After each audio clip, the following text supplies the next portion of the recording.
chers cavaliers et chères cavalières. Ici Angélique. Bienvenue sur C'est pas sorcier, le podcast qui vous parle du lien cavalier-cheval. Ce podcast, il est complémentaire au blog j'entraînemoncheval.com. Avec le blog, on fait dans le concret. On continue à avoir les deux pieds dans la carrière et on parle vidéos mythiques, conseils, entraînement, enfin, vous avez l'habitude. Avec le podcast, par contre, on va prendre de la hauteur et on va s'inspirer. Ensemble, nous allons interviewer des personnalités ou des experts équestres et j'espère que nous trouverons des clés ou en tout cas des axes de réflexion sur le lien qui unit un cavalier à son cheval. Et tout ça, bien sûr, c'est pour que nous aussi, nous puissions tirer des leçons pour être en parfaite harmonie avec notre cheval. Dans cet épisode, j'accueille Johanna Muello, leader de la marque Fuganza. Alors vous l'entendrez dans le podcast, Johanna est anglaise. Elle a conservé un accent que je trouve adorable et je fais appel à votre bienveillance pour lui pardonner les petites fautes d'accord ou de grammaire qu'elle peut faire. Ça, c'est l'English touch. Pour la petite histoire, Johanna, c'est ma patronne. Je l'ai rencontrée lors d'un entretien d'embauche car elle a participé à mon recrutement pour Decathlon. J'ai travaillé ensuite pour Fuganza jusqu'au 31 mai dernier et je continue à travailler pour eux aujourd'hui, mais en tant que freelance. Et j'avais vraiment envie de vous faire découvrir Fuganza dans le podcast, tout simplement parce que je trouve que rendre l'équitation accessible au plus grand nombre, c'est quand même un sens de marque qui donne envie de se lever tous les matins. Ce sens, moi, il me parle beaucoup. Il m'a porté quand j'étais à Fuganza et il continue à me porter aujourd'hui, puisque c'est aussi ce que j'essaye de faire à ma façon avec le podcast ou le blog J'entraîne mon cheval. En toute honnêteté, j'avais vraiment envie de vous emmener encore plus loin dans les coulisses de Fuganza, mais hélas, et en même temps c'est logique, certaines choses doivent rester secrètes du grand public. Néanmoins, j'aimerais vous dire que l'année 2020 va être un sacré tournant pour Fuganza, alors j'espère que vous aimerez les produits qui vont arriver dans les mois à venir en magasin. Mais revenons à l'interview. Rendre l'équitation accessible au plus grand nombre, voilà un sens qui est très très fort. Alors comment une marque place-t-elle le lien cavalier-cheval dans le développement de ses produits ? Eh bien je laisse Johanna vous faire découvrir les coulisses de Fuganza après un petit jingle. Alors du coup, bonjour Johanna. Merci de m'accueillir au sein de Decathlon, puisque je suis aux échanges Decathlon pour ce podcast. Donc c'est un grand honneur et un grand privilège de t'interroger. J'ai eu la chance de travailler pour toi et je travaille toujours pour toi. Et donc c'est avec un immense plaisir et une très très grande fierté que j'aimerais faire découvrir Fuganza à nos auditeurs. Bah écoute, un grand merci à toi Angélique. Je suis ravie de pouvoir partager un moment avec toi et j'espère en tout cas que ce que je pourrai partager soit intéressant et en tout cas donne envie de découvrir un peu plus Fuganza et l'équipe derrière tous les produits que nous proposons. Écoute, j'en doute pas. J'aime bien commencer par une petite question insolite. Alors du coup, tu as parlé d'équipe, ça tombe bien. Mais je pense que tu pensais plutôt aux équipes d'humains. Alors moi, je vais te poser la question sur les chevaux. Est-ce qu'il y a des chevaux chez Fuganza ? Combien sont-ils ? À quel stade ils apparaissent ? Est-ce que tu connais les noms ? Tout ça ? Oui, donc pour l'instant, nous n'avons pas de chevaux dans nos bureaux ou à côté de nos bureaux, même si c'est un projet qu'on aimerait bien mener un jour ou l'autre. Mais dans tous les cas, ce qui est certain, c'est qu'il serait impossible de concevoir nos produits sans nos amis des chevaux. Et donc aujourd'hui, on a des clubs partenaires avec lesquels on travaille. On a pas mal de chevaux. On a quelques favoris, en tout cas, qui nous rendent bien service. D'accord. Dont il y a Hockey, il y a Grisette, Cupidon, Domino, Malin, qui se retrouvent dans les endroits divers et variés dans la région de l'Illoise, mais aussi dans le sud. D'accord. Et on est très heureux. Moi, je suis très heureuse et nous sommes très heureux qui nous accompagnent au quotidien. C'est ce qui nous permet d'assurer que nos produits conviennent bien à chacun de des chevaux qu'on peut rencontrer. une sorte des mannequins, entre guillemets, des mannequins, des Carrément. testeurs. Donc, en fait, les chevaux nous servent à plusieurs niveaux. En fait, c'est qu'il y a tout un travail plutôt de forme de produit et de taillant, on appelle ça. Et donc, en fait, ils font vraiment le mannequin. On a même des chevaux qui sont dans notre taillant idéal, voilà, et d'autres qui le sont un peu moins. Et après, on a aussi des chevaux qui sont peut-être moins dans le taillant standard, mais qui nous permet de tester certains produits. Et après, évidemment, tous nos produits sont testés avant d'être commercialisés. Et donc, ils sont testés sur plusieurs chevaux avec le cavalier quand c'est approprié. Et pour nous, c'est vraiment une partie essentielle de notre fonctionnement. Ah, c'est génial. Et du coup, l'équipe, si je reviens un petit peu plus sur les humains, l'équipe Fuganza, une 40aine de personnes, je pense. C'est ça. Et Fuganza, concrètement, ça veut dire quoi? Je pense que peu de gens le savent. Oui, donc Fuganza a été créé officiellement en 2005. En tout cas, nos premiers produits sont sortis à partir de 2005. Et en fait, le nom se compose en 3 parties. En fait, donc la première partie, la fougue, donc la fougue du cheval, cette ferveur, cette fougue qu'on peut retrouver. On a une image qu'on associe souvent, c'est le cheval un peu en liberté, en train de s'exprimer dans la nature.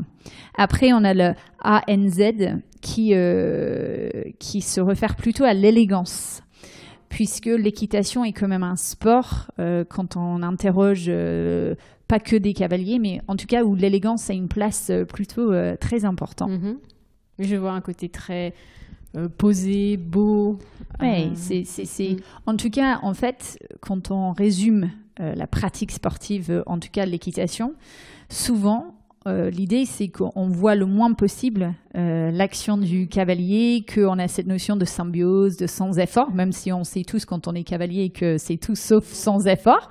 Et donc, c'est ce qui fait ce lien aussi avec la notion d'élégance, dans tous les cas. Et ensuite, le A, qui était plutôt osé à l'époque, mais qui fait beaucoup de sens, c'est A pour féminité. D'accord. Donc, effectivement, d'une manière plutôt générale, on sait qu'il y a à peu près 70% de cavalières et 30% de cavaliers, d'où le parti pris à l'époque de plutôt pousser sur la femme. Tout à fait. D'accord, ok. Eh ben, écoute, très intéressant. J'aime beaucoup la recherche du nom et vraiment allier la fougue et l'élégance. C'est très très bien pensé pour une marque d'équitation. Ça fait maintenant 4 ans, du coup, que tu as pris le lead pour Fuganza, pour cette marque. Ce qui est différenciant pour ton rôle, c'est qu'en fait, toi, tu as été élu par tes collaborateurs. Et donc, je pense que c'est pas courant, en fait, au sein d'une marque, de pouvoir élire son leader. Donc, est-ce que c'est représentatif de Decathlon? Qu'est-ce que ça t'a inspiré? Comment ça t'est arrivé? En tout cas, me concernant, c'est une belle histoire. En fait, il y a 5 ans maintenant, Decathlon, notre façon de fonctionner, on a toujours mis l'homme au cœur de nos préoccupations. Et donc, on a plutôt une façon de accompagner et manager des collaborateurs et chacun, qu'on appelle ça le management responsabilisant. Et en fait, il y a 5 ans, avec le monde qui change, les choses qui vont vite, des questions qui ne sont plus les mêmes qu'il y a quelques années, on a lancé en tout cas une volonté en fait de donner encore plus de responsabilité à chacun là où il agit. À partir de ce moment-là, on est rentré dans un mindset à l'époque où on parlait beaucoup d'entreprises libérées. Donc, c'est un sujet, il y a 5 ans, qui était très peu répandu. Aujourd'hui, il y a de plus en plus d'entreprises. Je pense que c'est un sujet qu'on connaît un peu plus.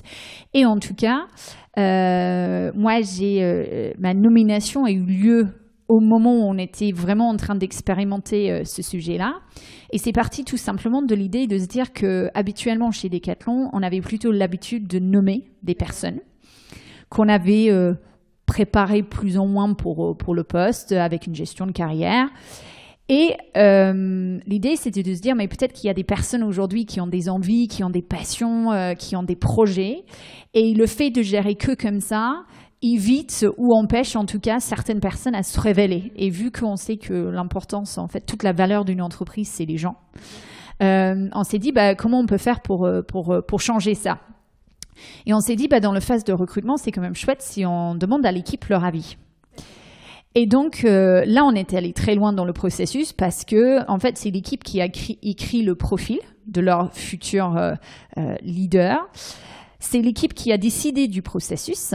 Donc, très rapidement, il y avait une première phase de candidature, puis un shortlist qui était établi par l'équipe, puis une matinée d'entretien pour les 3 candidats shortlistés avec toute l'équipe. Donc, elles étaient 45 personnes dans la salle, donc c'est assez impressionnant. Et puis, un choix final qui avait été... la personne avait été choisie par 2 membres de l'équipe, puis le leader de tous les sports chez Fuganza à l'époque et en support l'équipe RH. Donc, écoute, moi, j'ai eu la chance. Au départ, je savais pas si j'allais postuler ou pas. Ça faisait pas si longtemps que j'étais chez Fuganza. En fait, c'est aussi une particularité. J'étais dans l'équipe à l'époque. Oui. Petite précision, tu étais chef de produit. J'étais chef de produit, tout à fait. Donc, c'était un peu particulier de se dire, en fait, je vais me mettre devant mon équipe actuelle. Changement de posture, changement de rôle, je suis choisie, c'est super, et en même temps c'est assez impressionnant comme projet et défi à relever, et puis je suis pas choisie, est-ce que je reste, qu'est-ce que je fais? Bon, j'ai eu beaucoup de chance, le deuxième cas de figure, j'ai pas eu à l'aborder. J'ai été choisie par l'équipe et je pense que ça restera très clairement un de mes meilleurs souvenirs des 4 années que j'ai passées jusque-là chez Fuganza, et c'est surtout quelque chose que j'ai beaucoup ressenti au quotidien dans le fonctionnement, un niveau de confiance, une envie de faire vivre tous ensemble et faire réussir notre projet. Et je ne sais pas si ça aurait été aussi fort s'il n'avait pas eu toute cette implication dans le processus et dans le choix. Donc en tout cas, depuis, parce que ce n'était pas sans quelques points à régler, donc depuis maintenant chez Decathlon, c'est plutôt quelque chose qu'on a l'habitude de faire.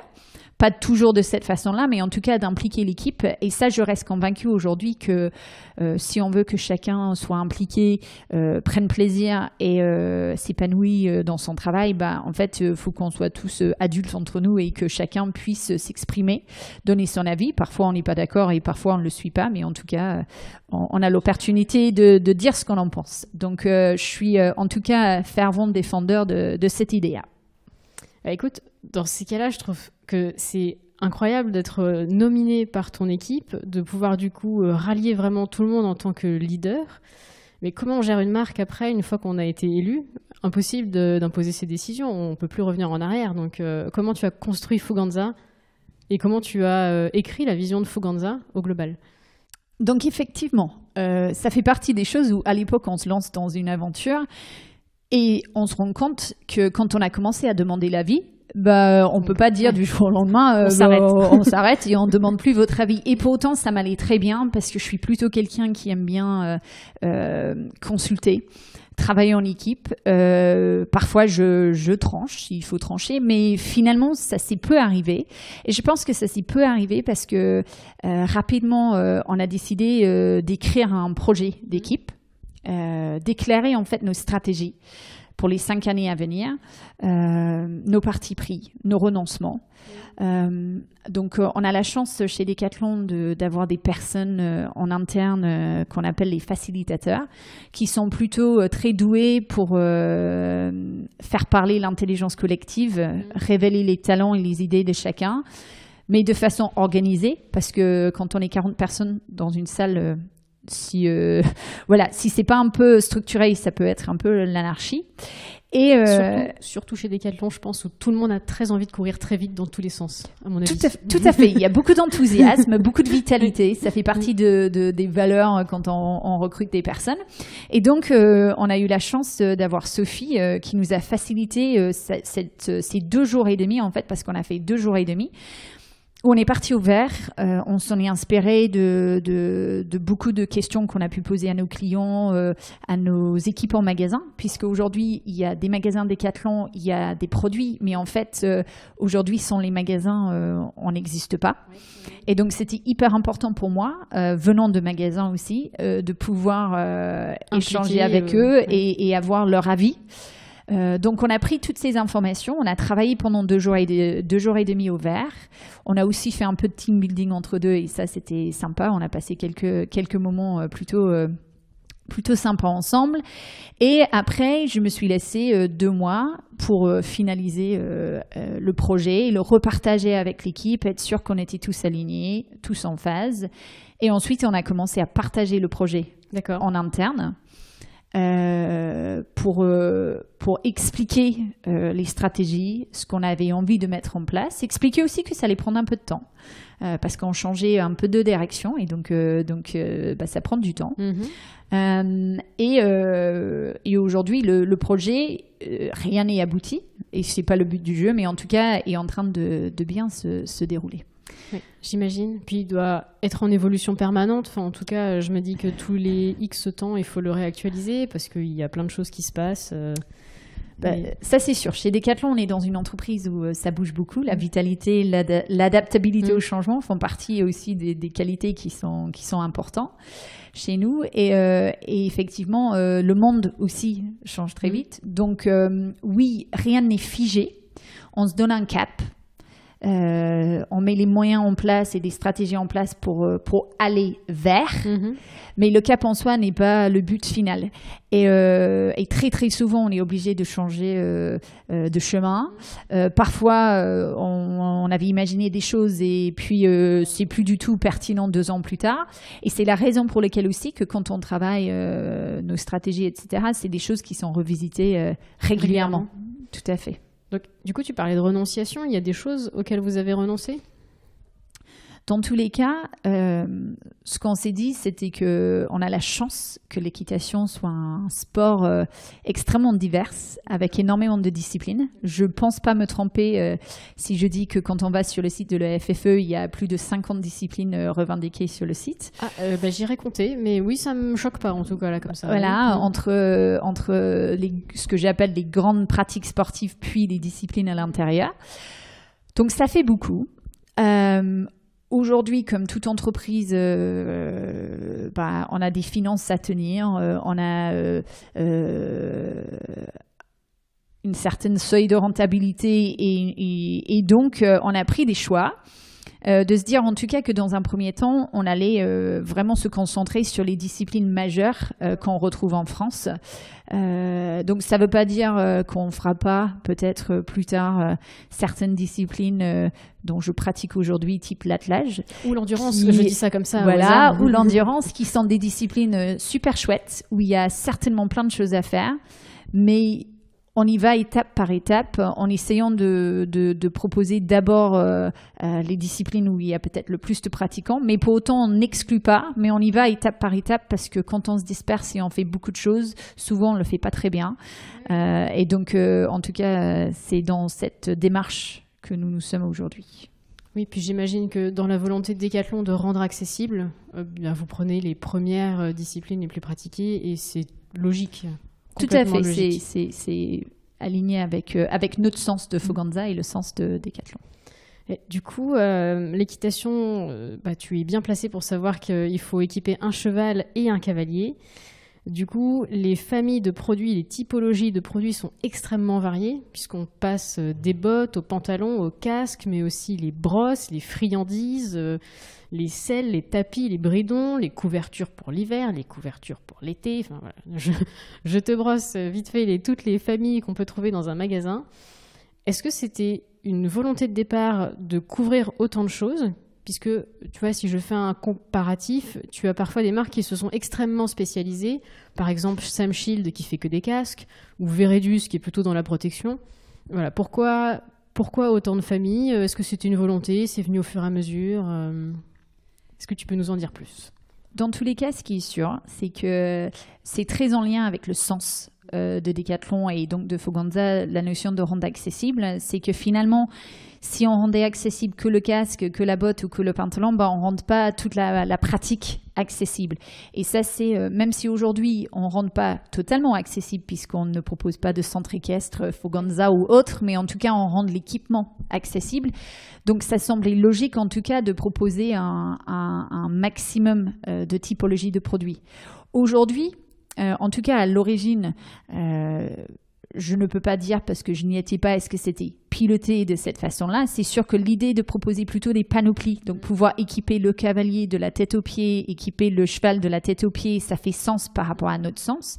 Ce qui est certain aujourd'hui, c'est que c'est vraiment une stratégie forte qu'on a envie de conserver, c'est que c'est ce qui fait notre singularité, c'est qu'on est une des rares marques qui équipe le cheval et le cavalier de la tête aux pieds.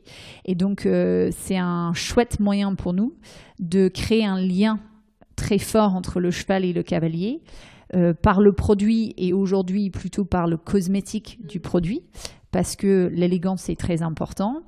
Et demain, on espère aussi dans la technicité et l'amélioration de l'expérience à cheval à travers les produits aussi pensés avec ce lien, mais plus fonctionnel dans la pratique. Parlons du lien cavalier-cheval alors. Écoute, j'ai lu sur le site de Fuganza 2 phrases, donc je te les redis là et puis on en discutera.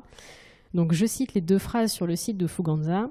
Nous souhaitons rendre accessible la pratique de l'équitation grâce à des produits durables, malins et élégants. Et j'ai lu aussi le bien-être du cheval comme élément majeur de l'union cheval-cavalier. Nous le plaçons au cœur de la conception produit. Donc là, je pense qu'on touche un peu du doigt votre stratégie de conception. Donc comment ça se passe un développement de produit chez Fuganza, dans les grandes lignes bien sûr, parce que je me doute que tu ne pourras pas tout raconter. Combien de temps ça prend? Comment naît l'idée? Comment naît le produit? Donc, la première chose, c'est que concevoir un produit, c'est un travail d'équipe. Et aujourd'hui, nous avons dans l'équipe des designers, des stylistes, des modélistes, les ingénieurs produits sur différentes typologies de produits. Moi, par exemple. Exactement, sur toute la partie sellerie-briderie. Et après, on a également énormément d'ingénieurs produits qui travaillent pour nous, qui ne sont pas intégrés dans l'équipe Fuganza, mais qui sont des spécialistes du casque, les spécialistes de tout ce qui est soins du cheval, compléments alimentaires, parce que c'est extrêmement spécifique. Et donc, à chaque fois qu'on travaille un produit, c'est pas une personne qui le travaille, c'est ce qu'on appelle un groupe projet. Donc, c'est un groupe de personnes qui le travaillent. Selon le typologie de produit, il y a des choses qui sont plus simples que d'autres. Donc aujourd'hui, le textile, c'est plutôt un sujet qu'on maîtrise dans le global Decathlon.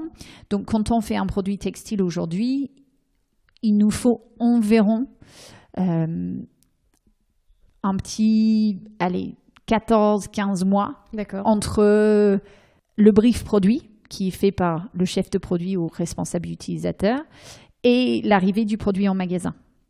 Et dans ce temps-là, il y a un temps de brief qui est fait avec le groupe projet, donc principalement le designer, l'ingénieur produit, mais pas que.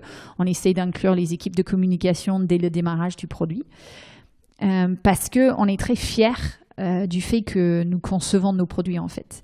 On a des designers qui imaginent les produits, on a les ingénieurs produits qui rendent palpables, réels les produits.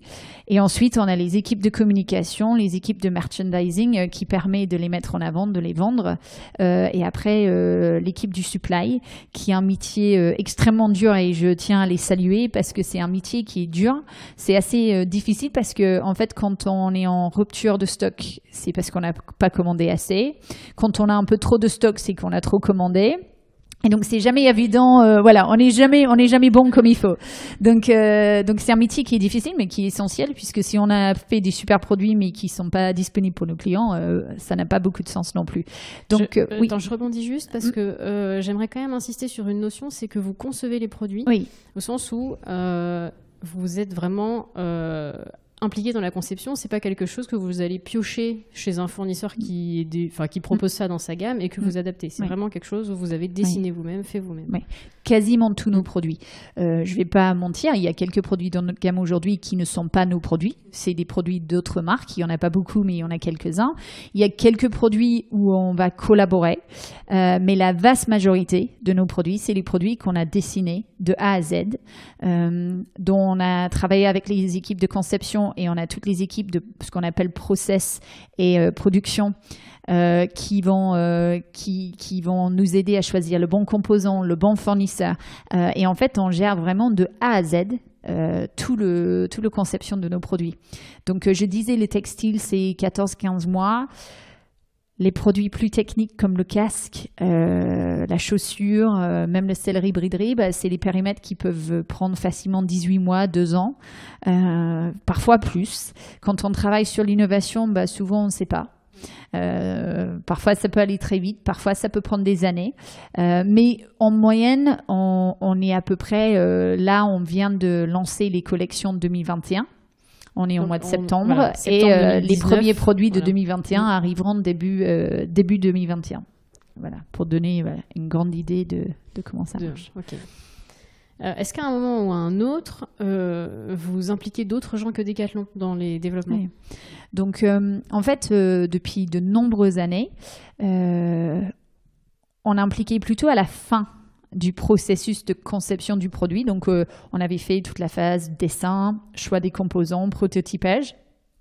Et là, on allait consulter les cavaliers selon la typologie de produit, à la fois pour avoir leur avis sur le cosmétique, le visuel du produit, parfois pour l'essayer.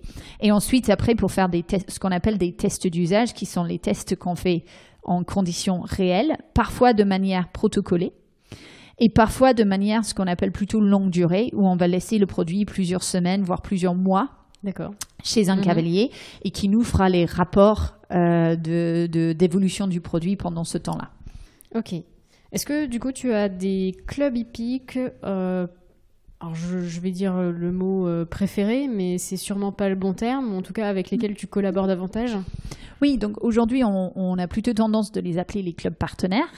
En fait, notre optique, c'est vraiment comme on disait juste avant, en fait, c'est vraiment maintenant d'inclure de plus en plus des clubs, les cavaliers, les pratiquants dans la conception de nos produits. Donc, on va de plus en plus les intégrer au plus tôt. Donc, parfois, c'est même dans la phase de dessin. Parfois, on va les faire ce qu'on appelle les tables rondes dans ces clubs-là. Donc, on a aujourd'hui, on a 2 clubs avec lesquels on a officialisé des partenariats. Donc, il y a le club de Sainte-Anne à Toulouse et l'Institut de Genève qui se retrouvent pas très loin de nos bureaux. Pourquoi ces 2 choix-là? Parce que nord et sud, donc c'est intéressant côté climat et côté façon de pratiquer qui est différente. Après, l'écurie de Sainte-Anne, on travaille avec eux depuis une dizaine d'années, donc ils nous connaissent bien, ils nous aident beaucoup, notamment dans la phase de test longue durée.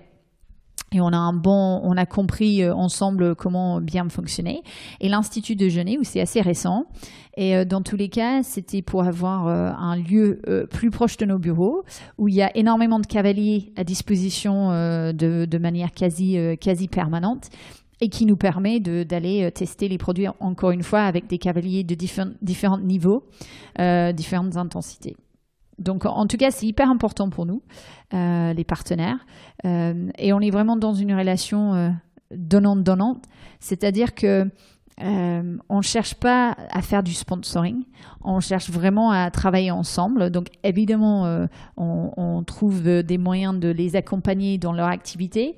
Mais le but premier, c'est vraiment la conception des produits et la validation des produits.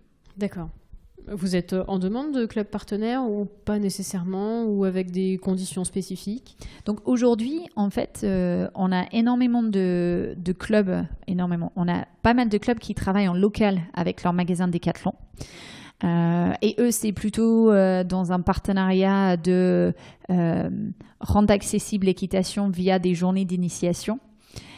En magasin. À la rentrée, par exemple, les Vital Sport. Ça se fait souvent Vital Sport, la journée du poney, etc. Donc, assez souvent, ça se fait avril et septembre. Donc, ça, évidemment, il y a de plus en plus de magasins qui ont envie d'organiser. C'est essentiel d'avoir un club partenaire pour ces événements-là. Donc, ça, c'est les engagements plus ponctuels. Après, nous, aujourd'hui, on est toujours ouvert à la discussion et voir si on arrive à trouver un accord qui peut fonctionner autant pour le club que pour nous. Ok, c'est bon à savoir. On ne sait jamais. On ne sait jamais.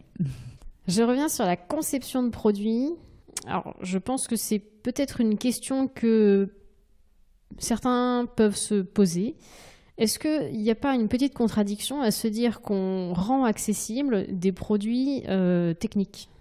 Est-ce que du coup c'est faisable et est-ce que c'est au détriment ou de la sécurité? Voilà. Est-ce que du coup tu peux nous en parler plus? Comment rendre accessible quelque chose de technique? Donc, pour moi, la technicité peut passer par plusieurs choses. Et souvent, on imagine que technique égale cher et ce n'est pas toujours le cas. Pourquoi je dis ça? Parce que parfois, technique, c'est la bonne coupe. Et parfois, la bonne coupe d'un produit ne coûte pas forcément. Parfois, ça coûte plus cher, mais parfois, ça ne coûte pas plus cher d'avoir la bonne coupe de veste, la bonne forme de mini-chaps, etc. Donc, parfois, ça ne coûte pas plus cher. Parfois, oui, ça peut coûter plus cher. Ce qui est certain chez Decathlon et donc chez Foganza, c'est que la sécurité de nos clients, nos utilisateurs, c'est notre axe prioritaire. Donc, on ne prend jamais de risque sur ce sujet-là. Et pour l'illustrer, en fait, c'est un énorme travail qui est réalisé par nos ingénieurs produits parce que dans la phase de conception d'un produit, selon la typologie de produit, parce qu'évidemment, il y a des produits qui sont normés. Les casques d'équitation, les chaussures de sécurité, les gilets de protection, les produits de soins, il y en a certains qui sont normés. Donc là, la question ne se pose même pas. C'est-à-dire qu'on fait valider, normaliser tous ces produits par des laboratoires indépendants. Qui ne sont pas au sein de Decathlon, même si nous avons nos propres laboratoires en interne pour nous aider à développer le produit le plus vite possible. Par exemple, les casques, on a un laboratoire en interne qui ressemble à un laboratoire de normalisation de casques. C'est juste que nous, on ne normalise pas de casques dedans, mais ça nous permet de faire tous nos tests et de bien concevoir le produit dès le départ. Oui, comme ça, le jour J du vrai test, on n'a pas de mauvaise surprise, en gros. Normalement, oui. On n'a pas de mauvaise surprise. Donc, ça, c'est hyper important. Donc, ça, c'est vraiment pour les produits normés. Et nous sommes très exigeants sur ce point-là. Après, on a aussi, par exemple, un pantalon qui peut sembler assez anodin comme produit, même si c'est technique comme produit. Là, on a toute une batterie de tests de laboratoire qu'on peut réaliser, de lavage, de durabilité, de résistance, d'adhérence. Et ça, c'est les tests qu'on a parfois qui s'appliquent à d'autres produits chez Decathlon et parfois qui sont spécifiques à nos produits puisque l'équitation, c'est assez singulière comme sport. Donc, on a conçu des tests et on est en train d'en concevoir d'autres pour pouvoir bien tester les produits à la fois en laboratoire avant de les mettre à disposition des cavaliers. Encore une fois, pour être le plus sûr possible que le produit qu'on met dans la main des cavaliers pour tester est le plus fiable possible. Voilà qui est hyper rassurant et hyper intéressant parce que c'est vrai que ça peut faire peur de se dire qu'un casque d'équitation coûte le premier prix c'est 20 €. Voilà, quand on sait les prix des autres marques, on se demande où est le souci. Donc c'est hyper important de savoir que même pour 20 €, les normes sont respectées, que c'est vraiment un ADN de Decathlon, la sécurité. Voilà, c'est quelque chose à avoir en tête au moment des achats. Si je balaye un petit peu les produits de Decathlon, Decathlon est quand même connu pour toutes ses innovations. Je pense à la tente 2 secondes, je pense au masque Easy Breath, je pense globalement aux Innovation Awards que Decathlon peut faire toutes les fins d'année. Alors du coup, est-ce qu'il se passe des choses sur Foganza? Est-ce qu'il y a des petites avant-premières, des projets innovants? Ou c'est encore secret? Oui, donc effectivement, l'innovation fait partie de l'ADN de Decathlon. La façon qu'on essaye de l'exprimer le plus chez Foganza, c'est plutôt sur l'angle des astuces. On appelle ça un peu les réponses aux « j'en ai marre ». Voilà. Par exemple, j'en ai marre de ne pas savoir où mettre mon téléphone portable quand je monte à cheval. Et en partant de ça, ça faisait comme quelques années qu'on se creusait la tête. On a mis des poches un peu partout. Et puis on est arrivé il y a quelques années avec la poche sur la cuisse. Avec la fermeture. Et donc aujourd'hui, c'est devenu plutôt une signature de nos pantalons et en tout cas est très apprécié parce qu'effectivement, ça ne gêne pas du tout au moment de la pratique, même si c'est pas fortement conseillé d'être au téléphone ou attraper son téléphone quand on est à cheval, je l'ajoute quand même. Ça le rend plus facilement possible en cas de besoin. Alors ça, c'est fort parce que là, du coup, tu viens de parler d'une innovation qui en fait n'a pas forcément nécessité 15 milliards de calculs et 10 ans de recherche.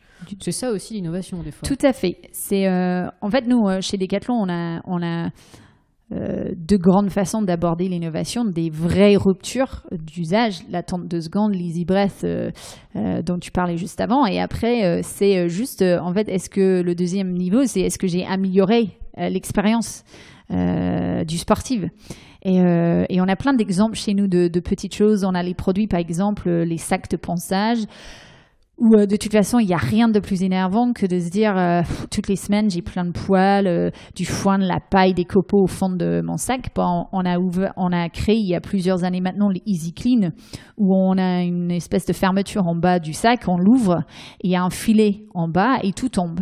Oui, les affaires sont retenues par le filet, mais la poussière tombe. Okay. C'est ça, exactement. Donc, c'est plein de petites choses comme ça, parce qu'on essaye toujours, quand on conçoit un produit, on essaye toujours de partir du besoin de l'utilisateur. C'est pour ça qu'on passe aussi beaucoup de temps sur le terrain à les regarder, à les observer. Les responsables utilisateurs, chefs de produit aujourd'hui, ce sont des cavaliers qui montent à cheval très régulièrement.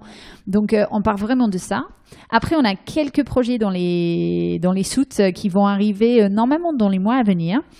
Je peux pas de coup en dire trop, mais ce qui est sûr, c'est qu'il y a vraiment 2 grandes idées derrière les innovations qui arrivent. La sécurité plutôt cavalier, et puis le bien-être, là pour le coup plutôt cheval. Ok. Donc je vais laisser un peu de suspense courir, et puis j'ai hâte. Voilà. Oui, dans les prochains mois. Bon, comme c'est une innovation, je me doute que tu ne me donneras pas de date précise, mais on surveillera du coup les magasins, le site Foganza, et on verra bien. On parlait bien-être, on parlait cheval, on parlait cavalier. Quels sont pour toi les produits incontournables de l'équitation? Comme ça, là, quels sont ceux qui sont iconiques, où tu te dis, pour démarrer les kits, il me faut ça absolument? Donc en fait, moi, j'ai deux angles de vue sur cette question. Je pense le premier, c'est que qu'on soit cavalier ou pas, il y a un produit dont tout le monde a en tête, c'est la selle. Parce que c'est vraiment le produit qu'on soit cavalier ou pas, on voit à peu près ce que c'est une selle d'équitation. C'est un produit, moi je trouve extrêmement noble, très complexe à travailler, parce que si on veut être dans le respect du cheval, l'accompagnement du cavalier pour qu'il soit dans la meilleure posture possible, globalement il y a énormément de formes de selle, de matière, etc. Donc ça pour moi en tout cas c'est un peu le produit iconique, référent de l'équitation. Et après, pour moi, les produits, ce que je dirais plutôt essentiels selon moi, évidemment, il y a le casque. Donc, certainement peut-être aussi parce que je suis anglophone, mais en tout cas, en Angleterre, on est, dès notre plus jeune âge, poussé à bien se protéger, que ce soit avec un casque, un gilet de protection. Donc, en tout cas, moi, évidemment, je prône ça. Et chez Foganza, c'est important, la sécurité couple cavalier-cheval. Ensuite, je pense pour ce qui est important, en tout cas, quand on échange avec les cavaliers, quand on leur demande pourquoi ils arrêtent, parce que globalement, il y a énormément de cavaliers qui arrêtent à la fin de la première année d'équitation. Et quand on leur pose la question, les premières raisons sont « je suis tombée, j'ai eu peur, je me suis fait mal ». Donc, première raison, il y a des réponses à ça, mais qui sont peut-être moins chez Foganza sur le produit et plus dans la façon dont ils peuvent apprendre. Et après, c'est, en hiver, j'ai froid, en été, j'ai chaud, c'est pas très confortable, c'est engourdi, bref, je suis pas bien. Et donc ça, c'est là où on a un vrai rôle à jouer. Et donc, en tout cas, pour moi, je pense que au-delà du casque, pour le côté sécuritaire, c'est un bon pantalon qui évite les frottements, qui suit les mouvements, parce que l'équitation, même si on a l'impression qu'on ne fait pas grand-chose, c'est une position particulière et on a besoin d'être hyper à l'aise par rapport à ça. Attends, là je coupe quand même parce que l'équitation est un sport. Et je pense que tous les cavaliers sont d'accord avec toi sur ce point-là. On fait des trucs à cheval. Voilà, tout à fait. On transpire bien, on se muscle, oui, tout va bien. Donc en tout cas, pour moi, c'est le pantalon. Et après, une chaussure ou une botte adaptée qui, encore une fois, permet un bon niveau de confort, de baisser les talons, d'être proche du cheval, pas subir des frottements qui peuvent arriver. Donc ça, pour moi, c'est vraiment pour le cavalier, si on devait être très essentiel dans le choix des produits, c'est les 3 produits que je conseillerais. Donc le casque, le pantalon et des bonnes bottes, chaussures. Après, en tout cas, moi, je conseille vivement aussi un gilet de protection, une dorsale, parce que je trouve que, notamment pour les plus petits, quand ils démarrent, en fait, quand ils tombent et tu te fais pas mal, tu remontes vite et c'est reparti. Et aujourd'hui, on travaille les solutions, parce que ça fait partie des produits où on dit oui, mais c'est un peu gros, c'est pas très confortable. On travaille des solutions, on propose des produits de plus en plus avec l'idée de répondre à cette contrainte. Donc, je pense que et dans les années à venir, on aura aussi encore plus. Donc voilà, ça c'est plutôt mon conseil à moi. Mais casque, pantalon et chaussons, pour moi, c'est vraiment l'essentiel. Les basiques. Des temps forts pour toi sur les moments équestres de l'année, peut-être des concours, des salons ou... Notre façon de fonctionner chez Decathlon, comme j'expliquais tout à l'heure, en fait, c'est que Foganza existe à travers Decathlon. On est uniquement commercialisé aujourd'hui à travers des magasins et le réseau Decathlon, decathlon.fr. Et donc, il y a énormément de magasins, et d'ailleurs, je les remercie, qui organisent les événements locaux. Donc, parfois, ils sont présents avec des stands sur les concours de leur club, de leur région. Après, on a quelques grandes manifestations qui ont lieu en France avec le Salon de Bordeaux, avec le Salon de Besançon. Je pense que... cette année, je peux le dire, on sera au Salon de Paris. Super. Voilà. Et puis, évidemment, l'événement, en tout cas, donc beaucoup parlent en mois de juillet, c'est la mode Beauvant. Où, les fameux championnats de France, qui est voilà, un très chouette événement. Et donc, on est présent là-bas depuis quelques années maintenant. Et cette année, en fait, on a voulu amener autre chose que simplement la vente des produits. Donc, on a fait un stand, pour le coup, Foganza et non pas Decathlon, où l'objectif, c'était vraiment de présenter les produits Foganza, donc avec les dessins des designers, leurs croquis, les choix des composants et les produits finis. Donc vraiment raconter l'histoire, parce que Decathlon, en fait, c'est l'histoire des hommes et des produits.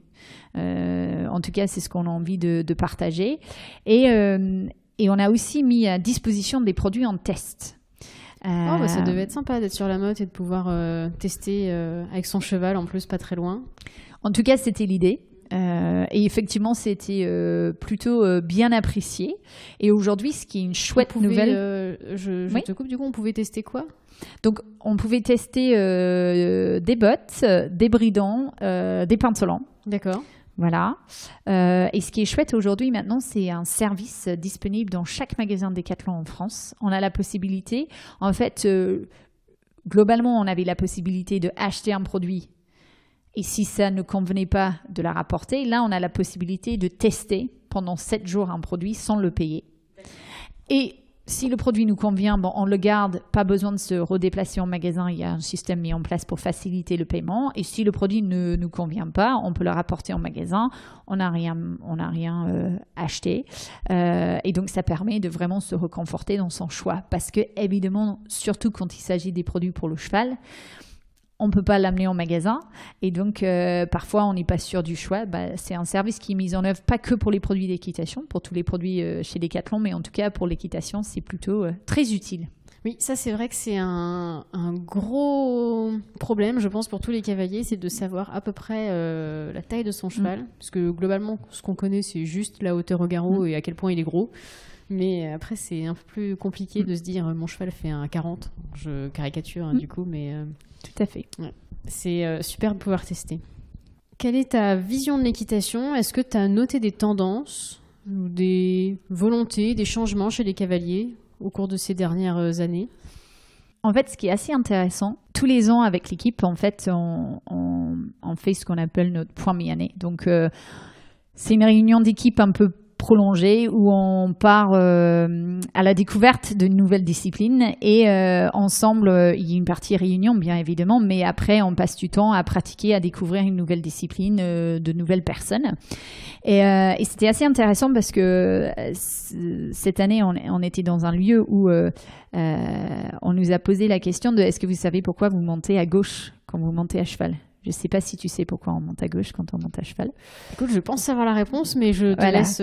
Donc, en tout cas, il expliquait à l'équipe, parce que beaucoup ne savaient pas, c'est qu'à l'époque militaire, en tout cas, on avait l'épée qui était portée à gauche. Donc, c'était pas possible, en fait, de plier, d'enjamber de cette façon-là, d'où le fait qu'on monte toujours à gauche. Mais effectivement, aujourd'hui, il n'y a plus aucune raison pour monter à gauche. Je n'ai pas d'épée, en tout cas. Voilà, moi, mais... je vois pas, peut-être que quelqu'un va nous en dire, mais en tout cas, mais c'est une tradition. Donc en fait, pourquoi je parle de ça? Parce que l'équitation, c'est un sport très traditionnel à la base, qui a des racines militaires. Et on voit que c'est un sport qui évolue et qui a fortement évolué ces derniers 10, peut-être 15 ans, où on voit des produits très en rupture par rapport au côté traditionnel qu'on peut connaître. Je pense notamment à tous les produits étriers qui sont proposés aujourd'hui. Je pense aussi aux produits chaussants qui sont quand même plus du tout les bottes en cuir qu'on galérait à mettre, dures comme tout. Voilà, aujourd'hui, c'est tout sauf ça, en tout cas. Alors, c'est vrai que l'étrier, qui à mon avis n'a pas évolué depuis 2000 ans, tout d'un coup s'est vu s'ouvrir en métal, coloré... complètement en plastique. Révolutionné en fait. Et c'est plutôt une tendance qui se dégage. Et moi, en tout cas, mes convictions par rapport à ça, c'est que on a compris que l'équitation est un sport. Enfin. Et donc, on s'est rapproché aussi des matières utilisées dans d'autres sports, parce que quand on est à cheval, on transpire. On a besoin de la liberté de mouvement, on a besoin du stretch, on a besoin du confort, on a besoin des produits qui se mettent à notre forme. Donc, je pense qu'on a bénéficié finalement d'autres sports qui sont peut-être plus en avance sur le côté sportif, parce que c'est devenu de plus en plus une discipline où la performance, en tout cas, à un certain niveau compte. Donc l'attention aux détails, le poids des produits, la performance proposée est hyper important. Et donc, je pense qu'on est en train de vivre un vrai changement dans le monde équestre. On passe de l'histoire et la tradition au sport et la performance. Évidemment, on a aussi, à mon sens, un autre volet qui rentre en compte, c'est le bien-être du cheval. Et c'est important parce que pour moi, évidemment, que ce soit les humains ou les chevaux, je ne crois pas que la performance puisse avoir lieu sans le bien-être et sans le plaisir. Mais je pense aussi que l'équitation, c'est important qu'on ne se dit pas juste il n'y a que le côté sport, que le côté performance et que le côté compétition. Je pense que la première base de tout, c'est la relation que j'ai avec mon cheval. Et donc, je pense que si on a envie de continuer à rendre l'équitation accessible, de donner envie à énormément de personnes de pratiquer, il est hyper important de faire découvrir d'autres facettes de l'équitation. Et on n'est pas obligé de monter sur le cheval. On peut aussi travailler à pied, on peut aussi faire plein d'activités à côté de son cheval. Et ça, c'est des disciplines que je ressens plutôt en plein essor en ce moment. Et tant mieux, parce que c'est complémentaire et pour le cheval et pour les cavaliers. Donc, je pense que voilà, il y a une vraie notion de diversité aussi qui rentre en compte. Comme je disais tout à l'heure, il y a un nombre de disciplines aujourd'hui et j'ai un peu l'impression que du coup, chacun peut trouver son compte en fait, qui était peut-être moins le cas il y a quelques années. Pour parler personnellement, je n'avais jamais entendu parler d'endurance quand j'étais jeune. Moi, l'équitation, c'était forcément dressage, saut. Et je pense que pour de nombreux cavaliers, ça a été pareil. On ne leur a pas posé la question de est-ce qu'ils aiment la rando ou est-ce qu'ils aiment sauter. C'est ça. Tout à fait. Donc, je pense qu'on vit un vrai changement qui est hyper chouette à observer et aussi très chouette parce que ça nous donne un peu plus de liberté à proposer des produits un peu différenciants dont nous, on est convaincus que ça va améliorer la relation avec le cheval, le plaisir qu'on peut prendre quand on est en selle. Et je pense que nos cavaliers sont vraiment prêts à accepter des produits qui sont un peu moins dans les codes traditionnels qu'on a pu connaître et un peu plus tourné autour de la technicité et la performance du produit, pas forcément la performance résultat. Est-ce que tu penses que le cheval a de plus en plus une place centrale dans l'équitation, qui n'est pas juste un faire-valoir, mais vraiment un compagnon? C'est quelque chose que tu vis? Oui, moi je le perçois dans le sens où déjà je pense que le cheval, on le traite comme un athlète aujourd'hui, qui était moins le cas il y a quelques années. Donc je pense que, en tout cas, et c'est pas que les chevaux de haut niveau, mais on peut suivre certains documentaires sur les chevaux de haut niveau et on voit à quel point ils sont bichonnés avec des soigneurs, des ostéopathes et tout un tas de balnéothérapie, etc. Voilà, c'est comme des athlètes humains. C'est ça, gros, exactement. C'est des vrais athlètes. Mais même, je pense qu'il y a énormément de cavaliers comme moi aujourd'hui qui font venir régulièrement le dentiste, l'ostéopathe, le vétérinaire et qui prennent soin de leur cheval. On voit aussi une vraie évolution en France, en tout cas, puisqu'il y a d'autres pays où c'est présent d'avant, mais les saddle fitters, des bit fitters. Toi, en Angleterre, vous étiez précurseur, je pense, sur ce point-là. Précurseur, j'aurais peut-être pas cette prétention, mais en tout cas, ça fait très longtemps qu'on a des saddle fitters, qu'on achète une selle en allant...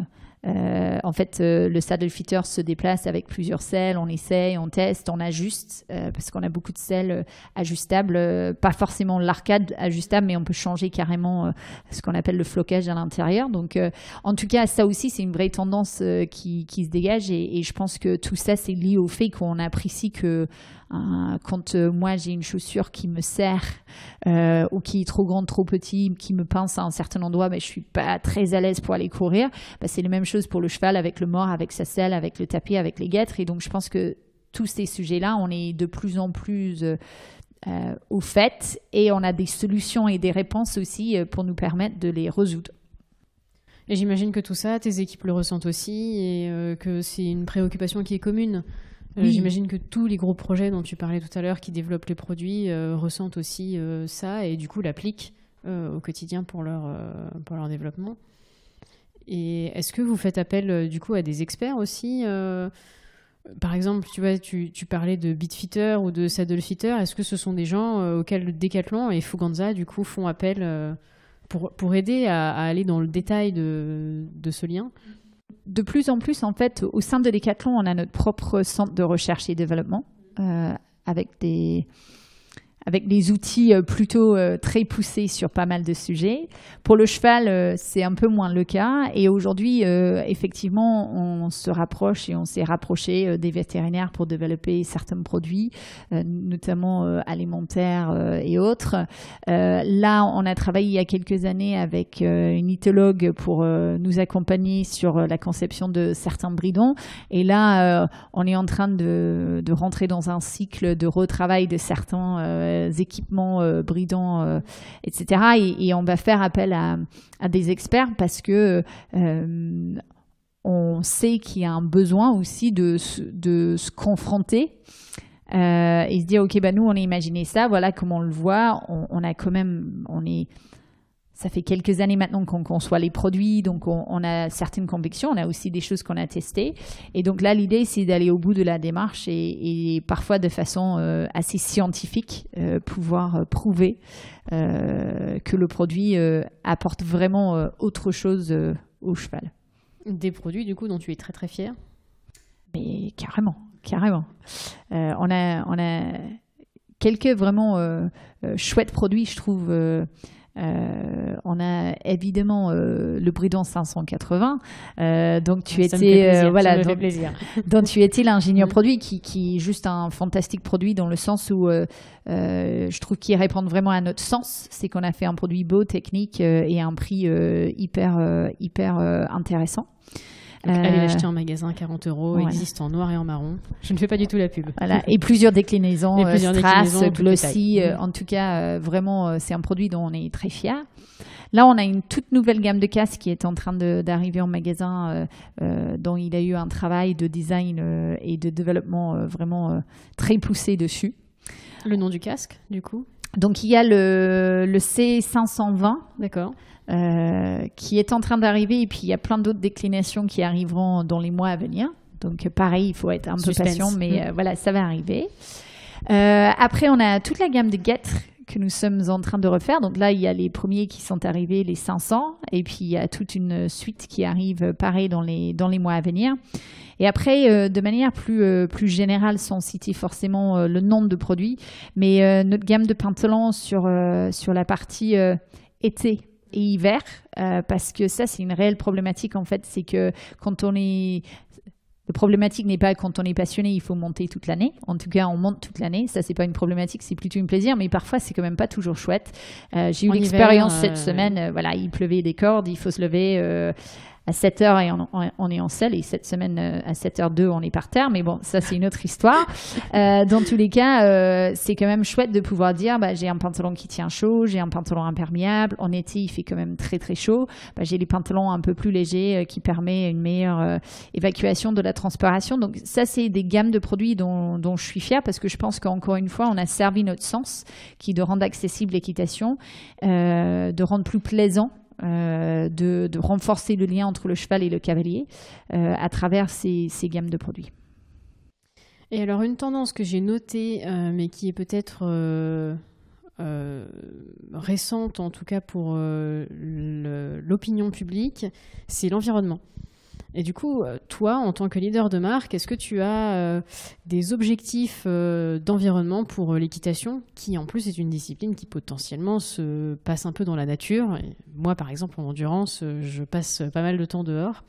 Donc voilà, est-ce que tu as des targets, des stratégies sur l'environnement et sur la durabilité peut-être Il y a des stratégies Décathlon. Qui sont très très fortes en fait. C'est une vraie volonté de Décathlon. On parle de préserver notre planète parce qu'on a pris conscience que si on n'agit pas, peut-être que notre planète ne sera pas là en quelques années. Que effectivement l'équitation c'est un sport où même si tout le monde ne le pratique pas dans la nature, c'est plutôt une association qu'on fait. Nature égale cheval. Quand on demande aux personnes c'est quoi un peu votre image de rêve, c'est souvent le cheval qui galope sur la plage ou qui galope dans les plaines. Donc en tout cas, cette notion de nature est très, très présente. Donc oui, évidemment, donc il y a plusieurs volets sur lesquels on travaille. Le premier, c'est la durabilité des produits. Parce qu'un produit qui dure, c'est un produit qu'on ne remplace pas, qu'on ne jette pas. Donc, et la durabilité passe par plusieurs axes. Ça passe par le fait de concevoir un produit qui résiste mieux, parfois à l'utilisation. Après, il y a des typologies de produits où c'est difficile à faire. Par exemple, les couvertures. Sur des boucles. Des chevaux plus destructeurs que d'autres. Et donc, très difficile de se dire, là, on fait des boucles qui cassent pas. Et puis, parfois, c'est pas non plus la bonne solution. Mais par contre, c'est comment on peut faire pour réparer très facilement le produit. Donc, on a trouvé des systèmes de boucles qui se glissent sur des produits pour que, en fait, on puisse soit donner, soit vendre en fonction de l'âge du produit des pièces de remplacement, de service après-vente. Donc, pièces détachées, en gros. Exactement, les pièces détachées. Parce que je pense aussi que, en tout cas, moi, en tant que cavalière, j'ai quelques produits dont je suis assez attachée. Et que quand on commence à les voir arriver en fin de vie, on est un peu triste parce qu'on n'a pas spécialement envie de les changer, mais à un moment donné, on est obligé. Nous, on voudrait trouver des solutions à ça. On sait aussi qu'on a des problématiques sur des bottes où parfois la fermeture, elle casse parce qu'on le coince, etc. Donc, c'est comment on fait pour pouvoir remplacer facilement ces zips pour pas forcément changer systématiquement le produit. En plus, la botte, c'est typiquement un produit qu'une fois qu'on est bien dedans, on n'a pas envie de rechanger. C'est ça, tout à fait. Donc, on a cet axe-là. Après, globalement, chez Decathlon, on a donc les chiffres, je les ai pas forcément là en tête, mais on a des targets très, très clairs sur l'émission CO2. Donc, Foganda, évidemment, on contribue à ça. Donc, on a les actions très, très fortes, notamment sur la production de nos produits, sur les fils, les composants qu'on peut utiliser. On a des équipes de plutôt de conception qui ne sont pas chez Foganza, mais qui œuvrent au service de Decathlon, qui travaillent énormément sur l'éco-conception, des composants éco-conçus, les composants responsables. On a quelques produits un peu phares qui ne sont pas forcément chez Foganza, mais des polaires faites en bouteilles recyclables, voilà, c'est un exemple, mais il y en a beaucoup. Nous, on a quelques produits dans notre gamme de produits éco-conçus, notamment en ponçage. Et c'est plutôt une tendance qu'on est en train de... Et ce sont lesquels, du coup, les produits éco-conçus? Des brosses schooling de notre gamme Donc, les brosses premier prix, en gros? C'est ça, tout à fait. Donc, encore une fois, ça montre qu'il ne faut pas forcément faire... c'est pas forcément cher. Parfois, c'est un peu plus cher. Et après, c'est toujours la même chose, en fait. Est-ce que c'est plus cher à l'achat? Mais en fait, ça dure plus longtemps. Donc, finalement, il y a plein de questions à se poser. Et on se pose beaucoup de questions aussi sur beaucoup d'autres typologies de produits. Et donc, en tout cas, c'est une réelle préoccupation aujourd'hui au sein de Foganza. Chez Decathlon, on a les notations sur nos produits. Et donc, les notations, du coup, c'est... les notations environnementales. Comme les machines à laver, en gros. Tout à fait. Globalement, c'est à peu près ça qui permet de montrer l'impact environnemental de chaque produit que nous vendons. Donc, évidemment, quand on a un produit qui impacte peut-être plus fortement que d'autres, on est plutôt les hommes et des femmes des défis. Donc, on se dit comment on peut faire pour améliorer ça. Donc, en tout cas, on a vraiment deux axes. C'est réduire notre impact CO2 et rendre nos produits plus durables, soit parce que conçus pour durer plus longtemps, soit parce qu'on peut les réparer. Et j'imagine que c'est aussi un axe pour rendre l'équitation accessible à la planète, quelque part. Est-ce que tu as des anecdotes de développement à nous partager? Des rencontres, des petites fiertés, des avis clients qui t'ont marqué? Donc, des choses comme ça. En fait, ce qui nous fait toujours très chaud au cœur, aujourd'hui, on a les avis clients. Donc, on essaye de lire un maximum. Après, j'avoue qu'on reçoit des centaines par semaine. Donc, ce qui est sûr, c'est qu'on répond à tous nos clients qui ne sont pas satisfaits. C'est très important. Et on essaye de prendre plaisir à lire ceux qui le sont aussi. Ça fait du bien. Mais on répond pas toujours, c'est ça? Oui, parfois, c'est difficile. Mais on lit. On ne peut pas toujours répondre à tout le monde, mais on lit. Après, de temps en temps, on reçoit les petits messages. Il n'y a pas très longtemps, d'une jeune fille de l'île de la Réunion qui nous a fait parvenir par courrier un message en nous disant que elle adorait les produits Foganza. Elle aurait aimé qu'il y ait un peu plus présent à la Réunion, mais en tout cas qu'elle nous aimait bien. Et donc, on lui a fait parvenir, elle voulait... une autographe de Foganza, donc l'équipe a signé une photo de nous et puis on a donné quelques goodies. J'ai pareil une jeune fille de l'Italie, qui nous a envoyé là sa photo, une lettre pour nous expliquer ce qu'elle faisait, qu'elle utilisait nos produits.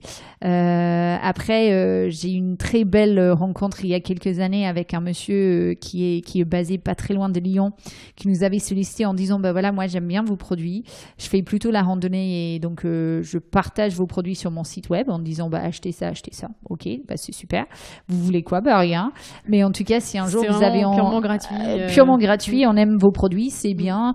Le cavalier passe un bon moment parce qu'il est bien équipé, donc il a envie de revenir. Donc voilà, il trouvait son compte. Et puis un jour, on a voulu démarrer, en tout cas développer quelques produits un peu plus typés randonnée. Et en fait, je l'avais téléphoné en disant c'est pas tout à fait ma discipline. À l'époque, j'étais chef de produit. Est-ce que vous voulez m'aider? Et en fait, pendant un an, on a travaillé ensemble et on a vécu une expérience humaine extrêmement chouette. Il nous a écrit presque le cahier des charges. Il a bricolé des produits pour nous montrer ce qu'il voulait. On a été tester les premiers prototypes chez lui.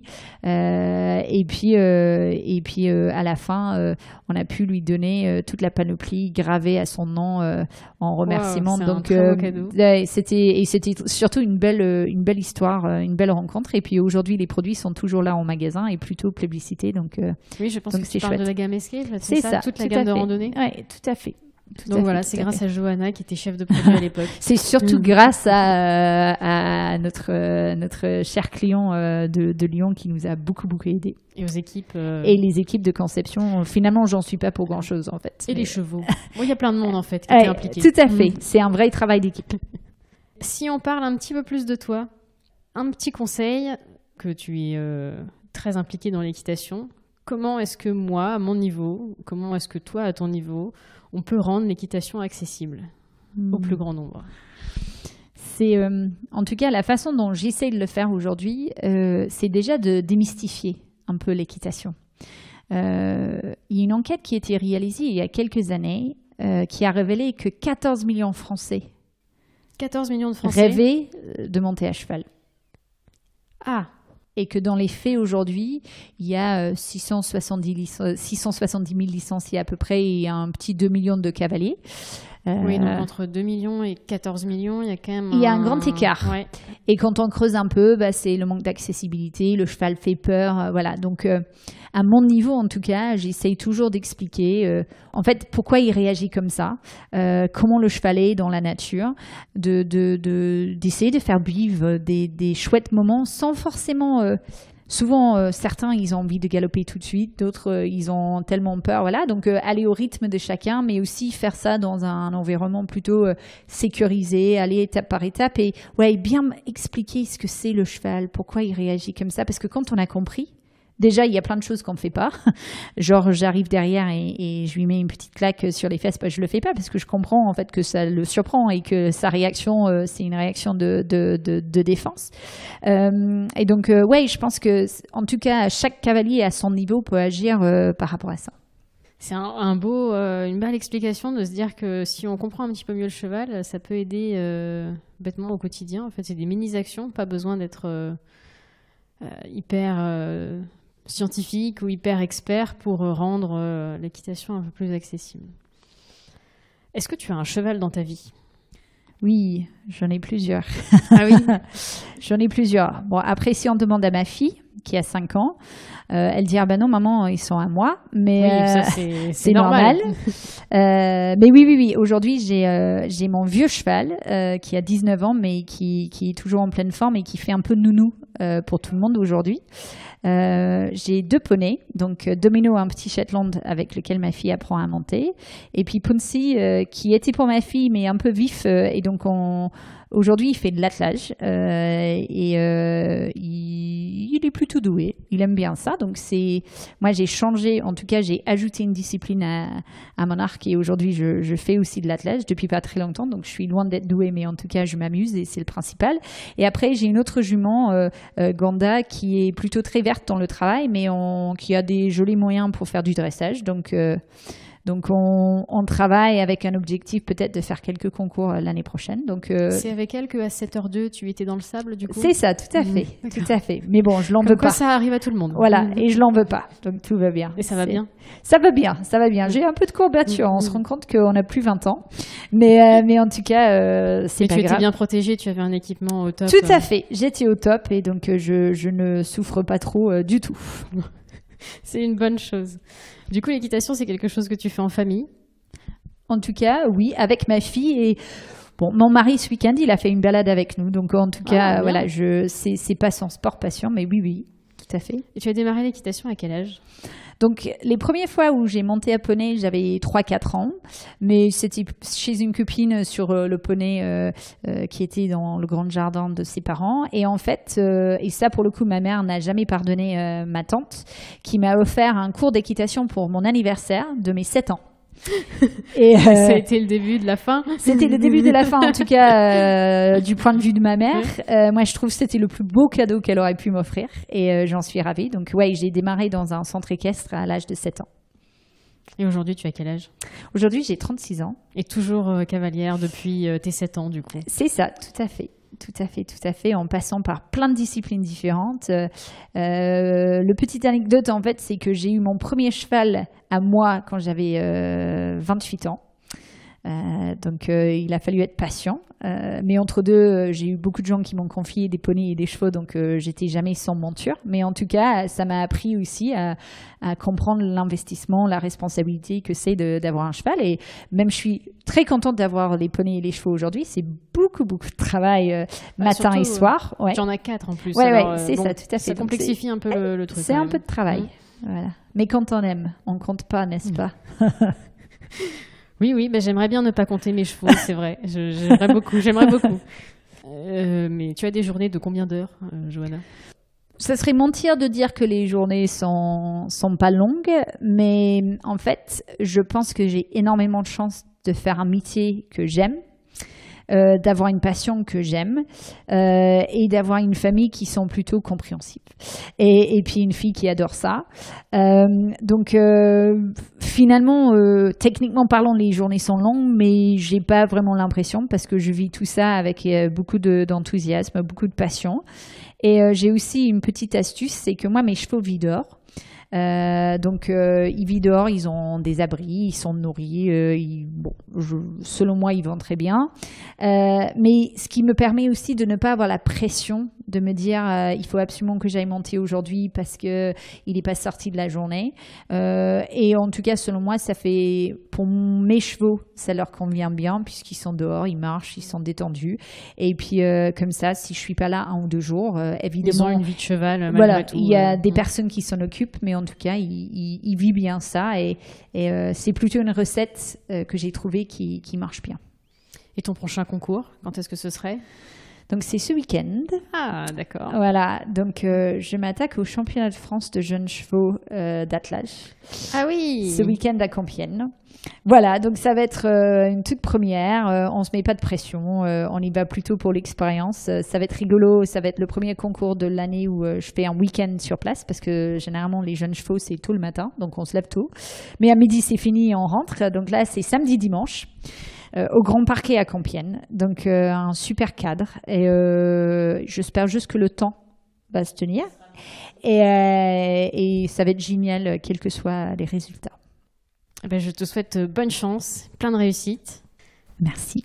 Puisqu'on s'approche de la fin de l'interview, un conseil matériel ou équestre aux cavaliers qui nous écoutent?